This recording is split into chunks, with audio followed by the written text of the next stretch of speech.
না।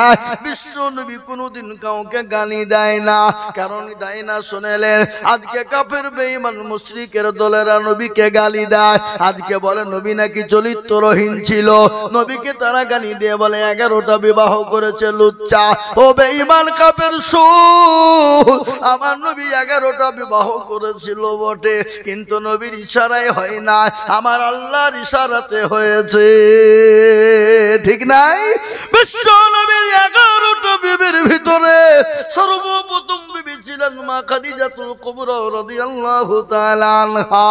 যতদিন খাদিজা বেঁচে ছিলেন ততদিন বিশ্ব নবী অন্য দ্বিতীয় বিবাহ করে নাই। করেছে নাকি গো?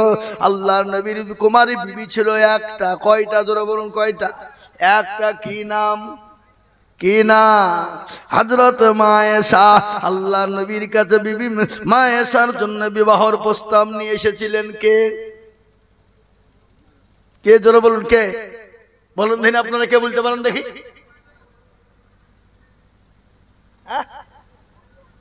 জিবরাইল আলাইহিস সালাম। সুবহানাল্লাহ বলুন। বিশ্ব নবীকে বললেন, নবী গো আপনি এই মহিলাটাকে আপনি বিবাহ করবেন নাকি? আল্লাহর নবী বলেন, ইয়া আখি জিবরাইল, এই মেয়েটাকে আমি একবার নাই দুবার নাই, আমি নবী 3 বার স্বপ্নে দেখেছি। সুবহানাল্লাহ বলুন। ও জিবরাইল, তুমি যদি ঘটক হও, আল্লাহ যদি হয় কাজী, আমি মুহাম্মদ হয়ে গেলাম রাজি।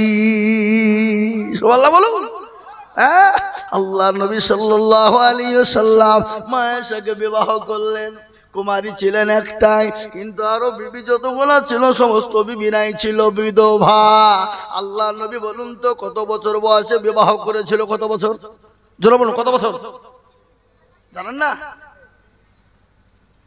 সেদিন আমি একজনকে জিজ্ঞাসা করছি, এই আমাদের নবীকে তুই কোনো মাথা চুলকে আমাদের নবীকে গো? আমি তো জানিনি। তো তারপর বুঝি তোকে এক চড়মে তোর গাল ফাটিয়ে ফেলব। বেয়াদব, আমাদের নবীকে জানাইনি তো? তো তোর বাপ বুঝছে, ছেলে বুঝছে তুমি যে আমার বাপ, তো তুমি বলো ধনে, তুমি বলো, তুমি তো জীবনেও মসজিদের দরজা কেন্দ্র দেখেছিল না, বাপ বাটাই ঝগড়া। তো বুঝে বোকা, আমাদের নবী আমি জানি না, আমাদের নবী ফেরাউন। আস্তাগফিরুল্লাহ, নবী ফেরাউন। এই কথা বলেন না কেন? হ্যাঁ, আল্লাহু আকবার। আজকে আমাদের দেশের এই তো পরিস্থিতি। বাপ এখন বাবজি উঠতে জানে না, বসতে জানে না, খেতে জানে না, সে এখন আপনি দেশের মোড়ল। কি বুঝেন আপনারা বলুন? হ্যাঁ, কোন যুগ এলো? এতে কেন 24 পরগনায় জাল সাইকেলছে আমি। তো এক সভাপতি চেয়ারে বসে আছে, এরকম পাশাপাশি, এটা আমাদের মনে হেলালুদ্দিন সাহেব যেমন বসে আছে, এরকম পাশাপাশি বসে আছে। তো সভাপতি মা একটা গেলে বলছে, দেখেন আমাকে সবাই মিলিয়ে চেয়ারে বসিয়ে দিল, তার জন্য আমি গর্ভবতী। বুঝলেন না? আবারও বলছি, দেখেন সবাই মিলে আমাকে ধরিয়ে পুড়িয়ে সভাপতি বানিয়ে দিল, তার জন্য আমি আবারও গর্ভবতী। মৌলভী সাহেব বলছে, মাইক দাও। আমরা জানি মা বোনেরা বিয়ে হইলে বছরে একবার গর্ভবতী হয়, আর তুমি 2 মিনিটের মধ্যে 2 বার গর্ভবতী হইলে কি? বুঝতে পারলেন না আমার কথা? এই বাবজি আমার সোনারা, ভাইয়ের আমার, আল্লাহ ওয়ালারা, আজকে কি বলবো আর কোনটা বলি? কবি বলেছে, তনহামা দাগে দাগে সুদ বম্বা গোজা গোজা নে হাম। সারা অঙ্গে ব্যথা, ইঞ্জেকশন দেওয়ার মতন জায়গা খুঁজে আমরা, জোরে বলুন, পেছিনি। তাই মুসলমান দরদি আল্লাহ ওয়ালা দিন ওয়ালা দুনি ওয়ালা শুনলেন, আজকে নবীর চরিত্র সম্পর্কে বললেন, শোনো ও সাহাবারা, কোরআনের চরিত্র কেমন বলে ভালো, যেমন কোরআনের চরিত্র ভালো তেমনি আমার নবীর চরিত্র ভালো। আল্লাহ কোরআনে বলে দিয়েছে, লাকাদ কানা লাকুম ফি রাসূলিল্লাহি উসওয়াতুন হাসানা। আমার নবীকে এত সুন্দর চরিত্রবান করে বানালাম, এরকম মান পৃথিবীতে আর কাউকে বানাই না, এবং কিয়ামত পর্যন্ত আর হবে না। হবে গো? জোরে বলো হবে। কথা বল না কেন? হবে। আপনারা কথা বলছেন না, কথা না বললে মন ভালো লাগে? হ্যাঁ, কোন ছেলে যদি কোনো মেয়েকে বলে আমি কি ভালোবাসি গো তোমাকে, I love you come here, তবেই তো প্রেম জমবে নাকি? মেয়েটা বলবে, ছেলেটা বলবে, দুজনাকে দুজনাই বলবে, তবেই তো প্রেম জমবে। আর আমি একাই আপনারা বলবার, আপনারা চুপ করে শুনবেন, কাজ হবে? ভালোবাসা হবে? হবে? হবে? হবে না। যাহারে জালাইলি মাওলা এসকেরি আগুনে, এই আগুন তোর লিভায় না রে নীল দরিয়ায় ডুব দিলে জাহারে জালাইলি মাওলা লাইলি কান্দে বনে বনে মজনু কান্দে ফুল বাগানে লাইলির প্রেমে মজনু পাগল লাইলি পাবো কেমনে জাহারে জালাইলি মাওলা লাইলির প্রেমে মজনু পাগল রে বাবা।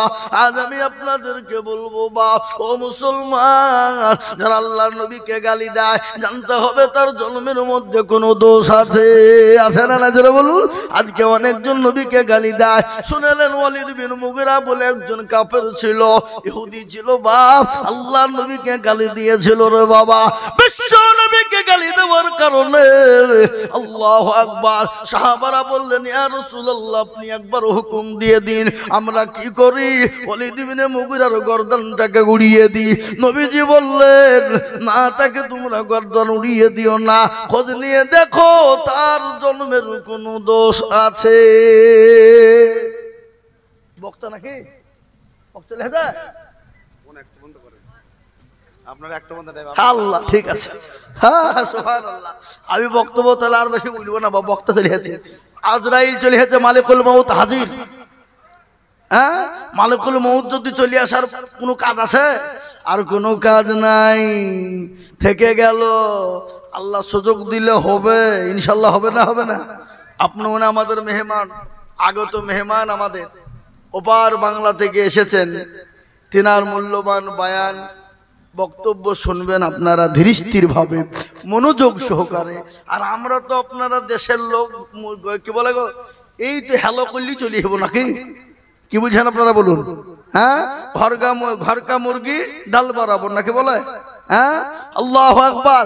তো আমি আপনাদেরকে বলবো মেহমানকে বসিয়ে রাখা বক্তব্য মোটেও করা ঠিক, কথা বলেন না কেন? ঠিক ঠিক নয়। আমি আপনাদেরকে বলি বাপ, যা হলো যেমন হলো যেরকমই হলো আল্লাহ আমাদের সকলকে কবুল করুক। আমার টাইমও শেষের দিকে, আমি 1:45 পর্যন্ত টাইম আমি নিয়েছি যে আমি 1:45 মধ্যে শেষ করব। উনি ঠিক ভাই জানে, দেখেন আমার উনি কিন্তু একবারে টাইমের দিকে অটল। আমাকে বলেছিল 11:30টায় দিব, যা 11:30টাতে এনেছে, 1:45 শেষ করব, যা 1:45টার জন্য বক্তব্য মালিকুল মউত এসে হাজির হয়ে গেছে। নাকি বুঝেন আপনারা? ধরে বলুন ঠিক না বেঠিক? হ্যাঁ আমি আপনাদেরকে একটা কথা বলে দিই, ওয়ালিদ বিন মুগিরা সাহাবারা বলল নবী আপনি হুকুম দিয়ে দিন তার গর্দানটা উড়িয়ে দিই, কল্লাটা উড়িয়ে দিই। নবী বলল না, তাকে মেরো না, তার খোঁজ নিয়ে দেখো তোর জন্মের কোনো দোষ আছে। ওয়ালিদ ইবনে মুগিরা সে দলের লিডার ছিল, নেতা ছিল রে বাবা। ও মুসলমান দরদি, রাস্তা দিয়ে যায় আর প্রত্যেকটা মানুষ ধরে ধরে বলে ও ওয়ালিদ ইবনে মুগিরা তোমার নাকি জন্মের বলে দোষ আছে, তোমার নাকি জন্মের দোষ আছে। গোটা রাস্তায়, গোটা পাড়ায়, গোটা গ্রামের লোক তাকে ধরে আর বলে কে বলেছে? মুহাম্মদ সাল্লাল্লাহু আলাইহি ওয়াসাল্লাম বলেছে। এই কথা যখন বলা ওয়ালিদ ইবনে মুগিরা বাড়ি চলে গেল। বাড়িতে যাওয়ার পর বাড়ি থেকে 1 দিন 2 দিন 3 দিন বেরোয় না। মা বলছে বেটা রে তুমি বাড়াও না কেন? বলে মা আজ আমি একটা কথা তোমাকে জিজ্ঞাসা করবো গো মা। বলো মা, বলো আব্দুল্লাহ ইবনে মুহাম্মদ ওই লোকটি কেমন গো মা একটু বলো। বলে বেটা রে সে তো বড় ভালো মানুষ, সে তো বড় রহমতুল লিল আলামিন, তিনি তো দয়ার নবী, তিনি তো ভালো মানুষ, তিনি তো রাসূল, তিনি তো নবী, তিনি সত্যবাদী, তিনি আলামিন। ওরে বেটা কি হয়েছে? বলে মা গো আজ একটা কথা তোমাকে জিজ্ঞাসা করব মা, তুমি আমাকে সত্য কথাটুকুন বলবা মা। বলে বেটা রে কি এমন কথা বল? বলে মা আমার নাকি জন্মের দোষ আছে। বলে কে বলেছে? বলে আব্দুল্লাহ ইবনে মুহাম্মদ সাল্লাল্লাহু আলাইহি ওয়াসাল্লাম বলেছে আমার নাকি জন্মের দোষ আছে। মা তুমি সত্য কতটা তুমি আজকে আমাকে বলো। বলে বেটা রে বেটা, সত্যি তোর জন্মের দোষ আছে রে বেটা। বলে মা কি করে হলো বলো। বলে বাপরে তোর বাপ যেদিন মারা গিয়েছিল তার কয়েকদিন পরে ঝিমঝিম ঝিমঝিম ঝিমঝিম করে আকাশ থেকে বৃষ্টি পানি ঝরে। আমি ঘরের ভিতরে বসা, ইতিমধ্যে তোর চাচা ঘরের ভিতরে ঢুকে গেল। আমার সঙ্গে জোরপূর্বক আমার সঙ্গে মিলন হয়ে গেল। আর ওই মিলনের কারণে তুই জন্ম নিয়েছিস। এর জন্য মুহাম্মদ সাল্লাল্লাহু আলাইহি ওয়াসাল্লাম বলেছে তোর জন্মের কোন দোষ আছে? সুবহানাল্লাহ বলুন। বিশ্ব নবীকে যারা গালি দেবে জানতে হবে তাদের জন্মের দোষ আছে। আর বিশ্ব নবীর ওয়ারিসকে যারা গালি দিবে জানতে হবে তাদেরও জন্মের দোষ আছে। আছে না নাই? তোরা বল আছে না নাই? আজকে কোরআন খুলুন, কোরআন খুললে মাস্টার ডাক্তার উকিল জজ ব্যারিস্টার পয়সাওয়ালা গাড়িওয়ালা বাড়িওয়ালার কথা আল্লাহ কোরআনে বলেনি। এমএলএ এমপির কথা বলেনি, মন্ত্রী মিনিস্টারের কথা বলেনি, রাষ্ট্রপতি স্বরাষ্ট্রমন্ত্রীর কথা বলেনি। আল্লাহ কোরআনে বলেছে ইন্নামা ইয়াখশাল্লাহা মিন ইবাদিহিল উলামা। পৃথিবীতে আল্লাহকে কেউ যদি ভয় করে তারা হলো উলামা, তারা হলো আলেম। এটা হলো আল্লাহর কোরআন। আর নবী বললেন আল উলামা ওয়ারাসাতুল আম্বিয়া। নবী বলে গেলেন আমি রাসূল চলে গেলাম, আমি নায়েবে রাসূল রেখে গেলাম আলেমদেরকে, উলামাদেরকে। খবরদার তাদেরকে গালি দিও না, তাদের সঙ্গে খারাপ মন্তব্য করো না, তাদের সঙ্গে গালিগুলাজ করো না। যদি তাদেরকে গালিগুলাজ করো তাহলে তারা নবীকে গালিগুলাজ করা হলো। আর নবীকে গালিগুলাজ করা হলে আমার আল্লাহকে গালিগুলাজ দেওয়া হলো। ও বাপ, আল্লাহ ওয়ালারা রাত বহুত হয়ে গেছে, পুনে একটা বাজছে বাপ। আমি আপনাদেরকে বলবো আল্লাহ আমাদেরকে আলেম ওলামার সঙ্গে সুন্দর ব্যবহার করার তৌফিক দান করুক। এবং আমাদেরকে সব থেকে বড় কথা হলো 5 ওয়াক্ত নামাজ জামাতের সঙ্গে পড়ার তৌফিক দান করুক। যদি জামাতেও না পারি আমরা যেখানে সময় পাবো সেখানেই পড়বো। বলুন ইনশাআল্লাহ, জোরে বলুন ইনশাআল্লাহ। এই বাবজি, শেষ জামানার নবীর উম্মতের জন্য গোটা পৃথিবীটাকে যাই নামাজ করে দিয়েছেন কে? জোরে বলুন কে? তুমি প্ল্যাটফর্মে যাও, মাঠে ঘাটে বাড়িতে, বাজারে রাস্তায় চলতে ফিরতে, গাড়িতে বাসে, তুমি এর প্লেনে চড়বা, নামাজ পড়বা, পৃথিবীর কেউ তোমাকে বাধা দেবে না। এই দেখেন সেদিন আমি দিল্লি যাচ্ছিলাম জালসা করতে, দিল্লি জাহাঙ্গীরপুরে। প্লেনের ভিতরে জোহরের নামাজ পড়ছি বসে, নিচে জায়গা আছে তো ওই যে সেবিকা গুলো থাকে না মেয়েগুলা, ওই লাগাল আর বলছে এই নামাজ নিয়ে হোগা, ভাগো ভাগো ভাগো ভাগো, চলো বাইরে যাও বাইরে যাও। তো ওর ভিতরে বহুত রকমের লোক থাকে না, হিন্দু মুসলমান বহুত রকমের লোক আছে, আছে না নাই?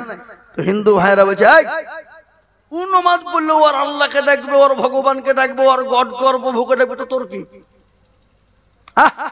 তোরও তো চুলকে নিয়ে হইলো কোনে কায়দা করছিস? ও নামাজ পড়ছে পড়ুক, তুই কি হইলো? একবার সবাই মিলে লাগলো বকতে, বাপ ঠিক আছে হযরত আপনি পড়ুন, কোনো ব্যাপার নাই, পড়ুন মৌলভী সাহেব পড়ুন পড়ুন। এ বাবা, অনেক হিন্দু ভাইরা আছে আলেমদেরকে দেখলে হুজুর হুজুর করে, করে না? করে না?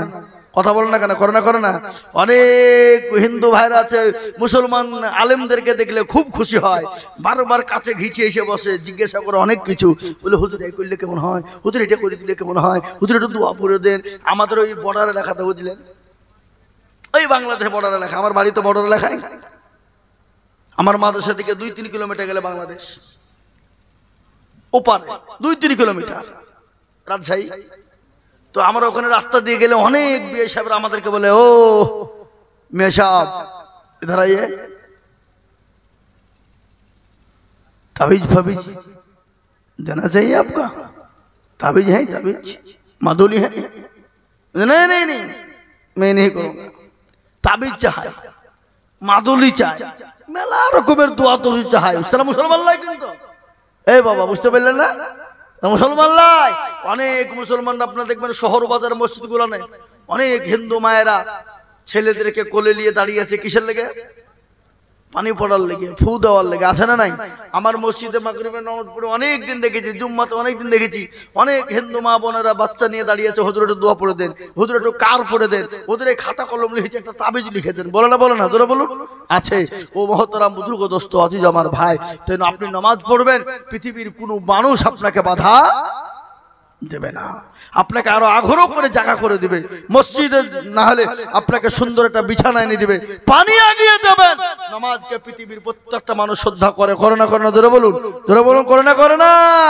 আমি আপনাদেরকে বলবো, বাপ, মাঠে ঘাটে বাড়িতে প্ল্যাটফর্মে, কলকাতা যাবেন, যেখানে যাবেন সেখানে যান, আপনি নামাজের সময় হয়ে গেলে, ওয়াক্ত হয়ে গেলে আপনি নামাজ পড়তে শুরু করবেন ইনশাআল্লাহ। দেখ, আমি আমার বক্তব্য দীর্ঘায়িত নয়, শেষ করে দিচ্ছি। আল্লাহ আমাদের সকলকে নামাজি মুত্তাকিন পরহেজগার দিনদার ইমানদার বানার তৌফিক দান করুন। সকলেই বলি আল্লাহুম্মা আমিন।